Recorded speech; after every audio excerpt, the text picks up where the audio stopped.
know,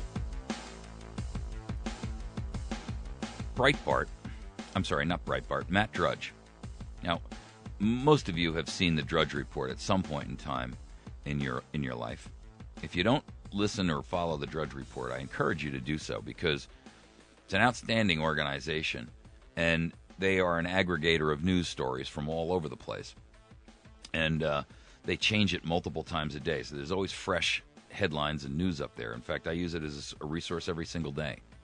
It's not the only one I use, of course, but it's a good start. And you got to weed through it. You know, I mean, Matt Drudge isn't imperfect, and everybody's got different interests. I, of course, always look for those things that we talk about here. And then when you find them, you don't just blindly accept whatever you were just told, because these news sources that he uses and aggregates together are mainstream media. So it's up to you to use it as nothing other than a library, if you will, where you can go out and find find some topic or a subject that is of interest to you. But once you've found that, you then have an obligation to not just blindly accept what you're told by whatever that source says, but to go out and investigate and educate yourself about what other opinions and ideas and concepts and truths are, so that you can then formulate an opinion. We formulate opinions by gathering enough information so that we can make informed decisions, not by just blindly parroting someone else's opinion. But, you know, when we were talking earlier about the Senate media shield law, Matt Drudge, who, you know, I don't know if you're aware of it or not, but Drudge has such a healthy following. Here, just for the record, they had, in the past year, 11.7 billion, 100,000 million billion. 11.75 billion visitors. No one even comes close to that in any mainstream news organization. The New York Times, the Wall Street Journal, Fox, Communist News Network, MSLSD, all combined together don't even come close to that. I mean, in the past 24 hours, he's had 32 million hits. In 24 hours. 32 million. And guess what? He wouldn't be covered as a journalist under the Media Shield law. Wow. I mean, just think about that for a minute. In fact, he's got a couple of tweets out there which I found, and I'm going to read them to you because they're important. Comments from Senator Dianne Feinstein yesterday on Who's a Reporter were disgusting. A 17-year-old blogger is as important as Wolf Blitzer. She's a fascist. He's right. Another one he sent out. Federal judge once ruled Drudge is not a reporter, a journalist, or a news gatherer. Can you believe that? A federal judge once ruled that Drudge is not a reporter, a journalist, or a news gatherer. And his comment to that is, millions of readers a day come looking for what? Cooking recipes? Exactly. Guy had 32 million hits in the past 24 hours. And you're gonna and all of them are news hits. People seeking news stories. And you're going to try and tell me that he's not a reporter, a journalist, or a news gatherer? Drudge is by definition a news gatherer. So what does that make me? Am I shielded? Am I protected? Am I a covered person? Probably not. Neither are you, by the way, if you have ever stood up and spoken anywhere or written anything. You won't be able to write an op-ed. You won't be able to write a letter to the editor anymore. What do you think of that? He added on one more that I'll read you. Government declaring who qualifies for freedom of the press in the digital age is ridiculous. It belongs to anyone for any reason. No amendment necessary. Thank you, Matt. And thank you, Matt Drudge, for the service that you provide every single day to 11.75 billion of us last year.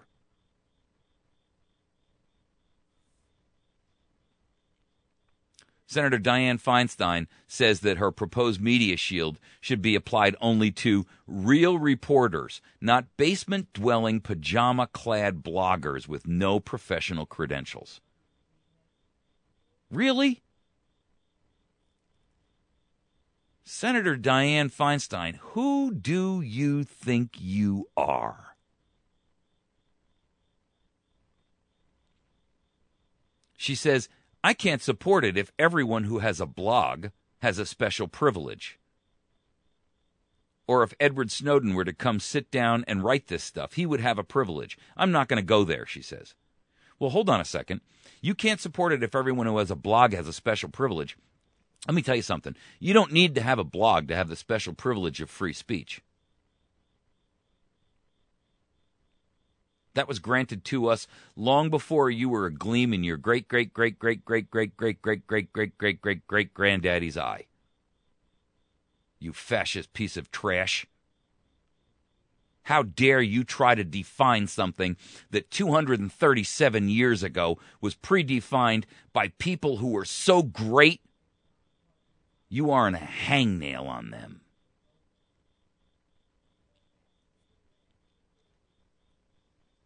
She wants to define a covered journalist as someone who gathers and reports news for, quote, an entity or service that disseminates news and information. The definition includes freelancers, part-timers, and student journalists. I'm sorry. The definition includes every living, breathing human being. No redefinition necessary, dear. And then it goes on to permit a judge to go further and extend the protection to any, quote, legitimate news-gathering activity. Well, wait a second. Stop right there. That just goes to show you how traitorous these people are. You know why? Because the rule of law is not subject to the subjective interpretation of a judge who says this guy is a blogger and therefore not protected, and this guy isn't. If that's the criteria that we're going to use, and we're going to accept the blind ruling of some judge, then nothing is sacred. There is no rule of law. The rules are made up as we go along. That's the difference, folks, between subjective and objective. Objective is the rule of law. It says this is the law. It's cut dried and it's made out of concrete. Subjective says this is the law, but it's soft and it's spongy, and any judge who wants to can affect it in any way, shape, or form he or she sees fit. That is judicial activism, and that is what's wrong with our nation. The simple truth is this. If we didn't have 4,400 federal laws, we wouldn't need judges to try to interpret them. The truth of the matter is, our founders didn't expect any federal law. Only in those areas that they had enumerated were dedicated to the federal government. Border control, the monetary system, mail. Those are the basics, folks. Everything else that they tell you to do about wearing your seatbelt and whether or not you can drink this or eat that, whether or not the EPA can come in and run you off your land because they don't like the way that you act or the party you're a member of, that's all usurpation. That's all oppression. That's all dictatorial, authoritarian. And it has no place in this country. It has no place being under the umbrella of a constitution created on the foundational basis of freedom and liberty. You wouldn't allow prostitution inside the under the roof of a church, would you? I mean, if your minister said to you, you know what, we're going to rent out the basement of the church to a brothel, would you accept that? Would you accept it if the local school in your community rented out 5 classrooms on the east wing to a house of prostitution and a drug shooting gallery? They're illegal enterprises. They're wrong, morally and ethically. So let me ask you this. Is that acceptable for you? Can your church rent out the basement to be a bar, a house of prostitution, a drug dealer's exchange, a hole up for bank robbers? Is that okay with you? I didn't think so. So how is it you can tell me that the umbrella and the roof of the Constitution can be used to house violations of that which it basically stands for? Please give me a reason. Tell me how you can justify that. Give me the reasoning. Give me the logic. You can send it to me at mike@americasvoicenow.org. If you have that logic, if you have that reasoning, if you can articulate how you justify that, then I want you to send it to me and let me know.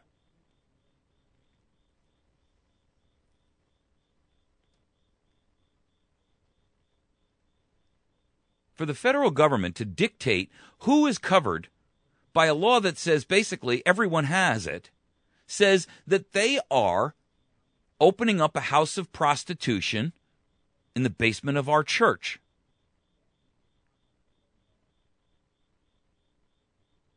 It's as simple as that. Any other definition or rationale you want to try to use for it is flawed. You can't justify the unjustifiable. You can't defend the indefensible. You can't quantify illegal and unethical and unconscionable behavior while you say you stand for justice and liberty and the rule of law. A judge who can define and determine based on their own bias who is a blogger and who is a journalist tells me that the rule of law does not exist. Tells me that the basic tenet of your church, that prostitution is wrong, has been violated. Tells me that the basic tenet that you believe in, that schools are a place of education, has been violated because you've sold out and you've rented out the West Wing to prostitution, drug dealers, and bank robbers as a whole up. That's what it tells me. Tells me that you don't believe truly in the rule of law. Only when it's expedient for you.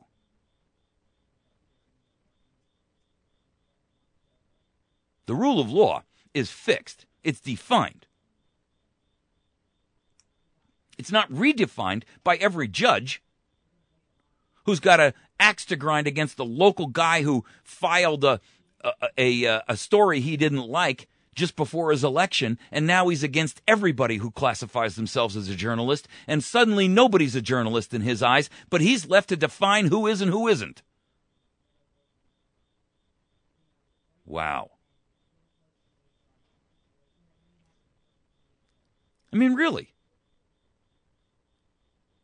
How can anyone who has a true perception of the Constitution come out here and make a statement like this? If you are a basement-dwelling, pajama-clad blogger, you have no professional credentials and therefore are not protected in your First Amendment right.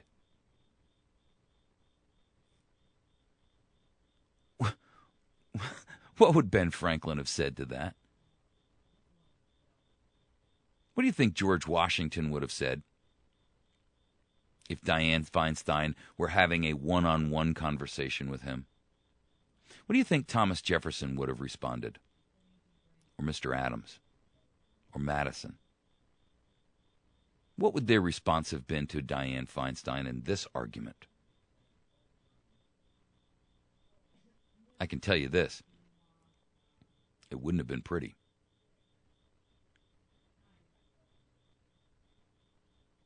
The truth of the matter is, when you look at these issues in their proper context, and I understand it's like drinking out of a fire hose. I mean, there's so much coming at us so fast and so furiously that we almost can't take a breath.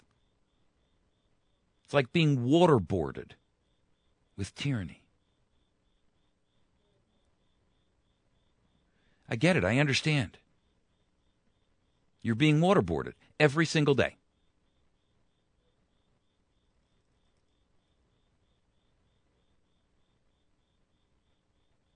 The solution to that is to step away and leave the torture chamber. You're voluntarily here. Remember the old movie One Flew Over the Cuckoo's Nest? And Billy Babbitt, he was the stuttering guy. He was sitting there being abused by Nurse Ratched. And when R.P. McMurphy, I laugh when I just think about the image of Jack Nicholson playing R.P. McMurphy. When he found out that Billy Babbitt and the chief were there voluntarily, he was stunned. He said, "Why would you subject yourself to this?"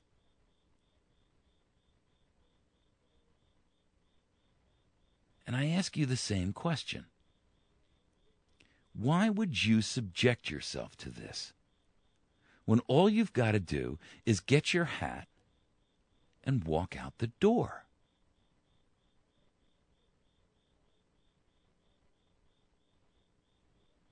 Why would you live in a scenario where you are put upon, stolen from, beaten, oppressed, abused, exposed, humiliated, chained, beaten, when you can just walk away?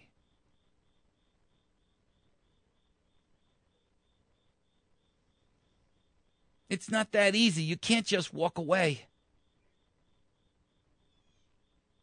That is a statement that comes from someone who doesn't want the beatings to stop. Because they're really there for the free food and the bed, and they're afraid to get out there and strike out into the world of the unknown.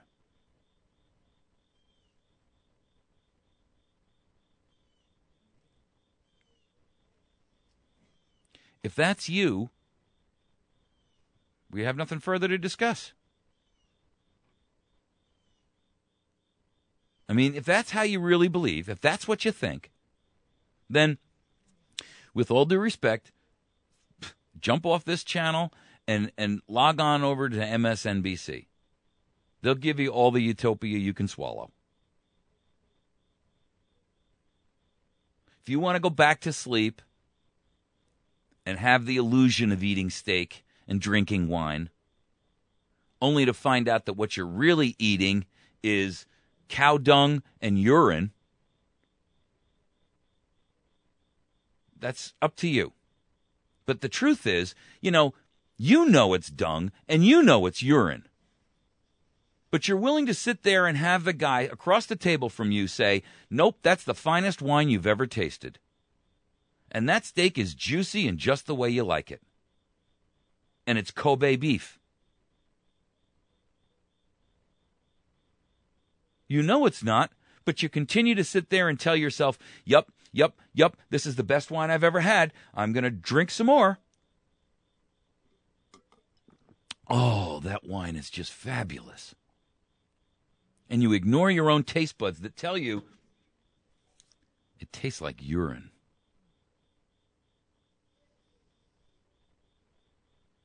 You ignore that which you know to be true. Because someone across the table from you tells you that's how you should think?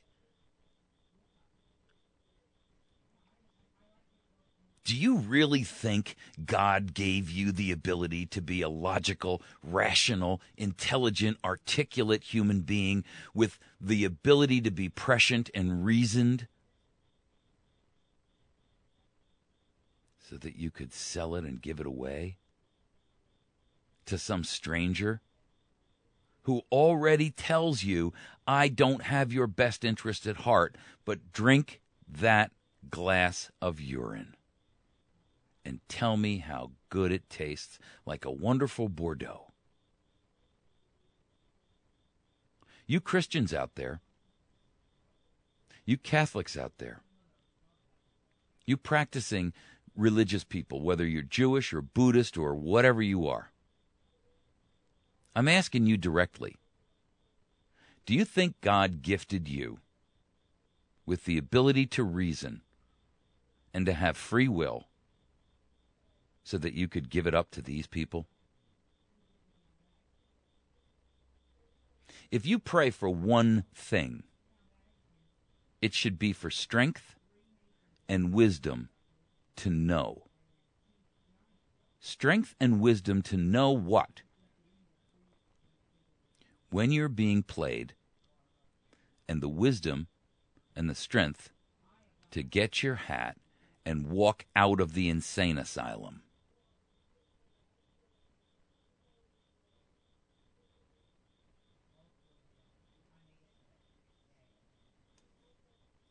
That's where we are. That's where you are. And every day you sit and refuse to take action. Every day that you grumble to yourself and you walk away feeling abused, feeling taken, feeling violated. You have abandoned that which God has given you and gifted you with. You have abandoned it. You have taken that gift and you have spat it back in God's face.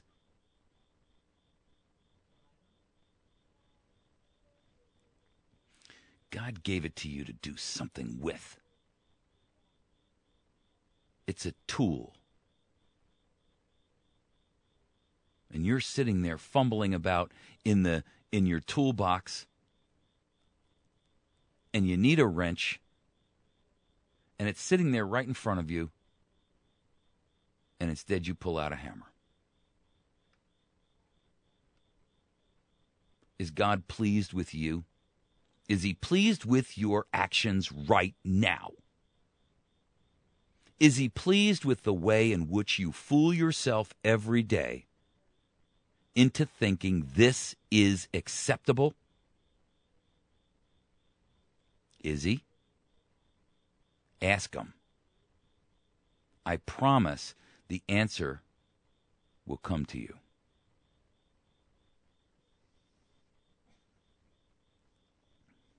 That's one prayer you'll get answered.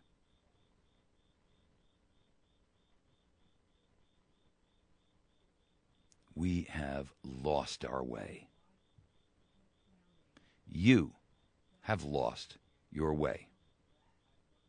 Don't give me the Romans 13 thing that, I don't buy it. That's your excuse and your rationale to not take action. You're like the drug addict who says, I can quit taking this cocaine anytime I want. I can quit smoking that methamphetamine. I can quit shooting heroin anytime I want. When was the last time you went without heroin? 9 years. So you mean to tell me in 9 years there wasn't one day that went by that you could think you could do without it? What happens when you don't have it? Oh, you get sick. That's right. Are you any different? Are you addicted to being a slave? I'm challenging you, begging you to open the eyes that God gave you, the heart, the mind, and allow your wisdom to be the eye that sees. Join us. Fight with us.